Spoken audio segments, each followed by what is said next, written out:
삼표그룹의 핵심 계열사로 떠오른 SP네이처에 대한 일감 몰아주기 부당 지원 의혹 수사가 급물살을 타고 있다. 지난해 12월 9일 서울중앙지검 공정거래조사부 수사관들이 서울 종로구 수성동 삼표그룹 본사와 그룹 계열사 10여 곳에 대해 압수수색을 단행했다. 당시 삼표그룹은 압수수색을 한 건 맞지만 정확하게 수사 결과가 나온 것은 아니다란 입장만 밝혔다. 하지만 재계 일각에선 한동안 잠잠했던 부당 지원 의혹이 다시 수면 위로 떠오른 것 아니냐는 관측이 나오고 있다. 이번 검찰 수사의 중심에는 정도원 삼표그룹 회장이 있다.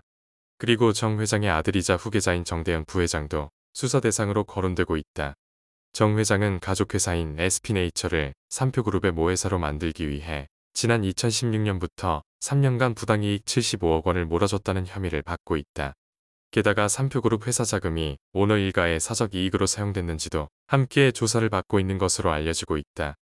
앞서 공정위는 지난 2024년 8월 삼표산업이 SP네이처로부터 유리한 조건으로 제품을 구입하는 등 부당 지원을 했다며 이런 일련의 행위에 대해 과징금 116억 2천만 원을 부과하고 검찰에 고발했다. 검찰 수사가 본격화되면서 재계 일각에서는 정도원 회장의 경영승계 전략에 제동이 걸리며 장남 정대현 부회장의 승계 과정에 빨간불이 켜졌다는 분석도 나왔다. SP네이처의 지분은 정도원 삼표그룹 회장과 그의 장남 정대현 부회장, 차녀 정지윤 씨 등 오너 일가가 90.38%를 가지고 있다. 법조계 한 관계자는 이와 관련 공정위는 삼표그룹이 SP네이처에 부당한 일감을 몰아줬고 이를 통해 정도원 회장의 아들인 정대현 부회장의 승계 기반을 마련한 것이 아니냐는 내용으로 고발했다며 검찰은 이 같은 혐의에 대해 집중적으로 수사를 하고 있는 것으로 알고 있다고 전했다. 그런가 하면 지난해 12월 27일 서울중앙지검 공정거래조사부가 삼표산업과 홍성원 전 삼표산업 대표를 공정거래법 위반 혐의로 기소했다. 현재 검찰은 삼표산업과 SP네이처를 둘러싼 횡령 배임 의혹을 계속 수사하는 한편 홍 전 대표의 자녀 혐의에 대해서도 계속 수사를 이어나갈 방침이다.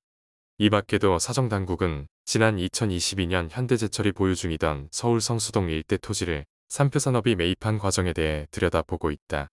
삼표산업이 매입한 토지는 지난 2006년 현대제철이 GBC 건립 목적으로 매입한 곳이다. 그런데 이 토지를 2022년 삼표산업에 3,823억 원에 매각했다. 표면상으로만 보면 문제가 없는 거래다. 하지만 사정당국에서는 당시 토지 가격을 지나치게 저평가해 헐값을 넘겼고 이로 인해 삼표산업이 부당한 이득을 챙겼다고 보고 있다. 그 근거로 지목되고 있는 것은 토지 가격이다. 삼표산업과 현대제철이 거래했던 2022년 당시 평당 가격은 4,300만 원이다. 이후 2024년 성수동 지역 땅값은 평당 2억 원대로 올랐다. 2년 만에 약 5배의 시세가 오른 셈이다. 사정당국에서 보는 관점은 서울시에서 해당 부지에 대규모 개발 프로젝트를 진행하는 것이 기정사실화된 상황에서 현대제철이 이를 반영하지 않고 토지 가격을 측정해 매각했는가 하는 것이다.